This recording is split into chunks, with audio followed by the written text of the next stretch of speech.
Extremely sorry to disappoint.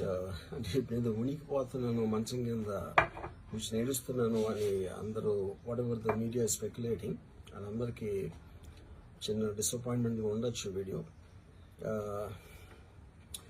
ఇక్కడ point ఏంటంటే, I just want explain the whole concept. ఇప్పుడు నేను ఆల్మోస్ట్ ఒక 1 year బ్యాక్ ఏదో ట్వీట్స్ పెట్టాను అనే ఎలిగేషన్. ఆ ట్వీట్స్ ఎవరో మనోభావాలు దెబ్బతిన్నాయి. ఇక్కడ విచిత్రం ఏంటంటే 1 year బ్యాక్ పెట్టిన ట్వీట్స్ 4 డిఫరెంట్ ప్లేసెస్లో 4 డిఫరెంట్ జ్యూరిస్డిక్షన్స్లో 4కి ఒకే 3-4 రోజుల వ్యవధిలో వాళ్ళ మనోభావాలు దెబ్బతిన్నాయి. వాళ్ళు ఆ పరంగా కంప్లైంట్ ఇవ్వడం, కేసులు పెట్టడం జరిగింది. ఇక్కడ పాయింట్ 1, ఎవరి మీద అయితే నేను పెట్టానని వాళ్ళు చెప్తున్నారో వాళ్ళకి లేదు.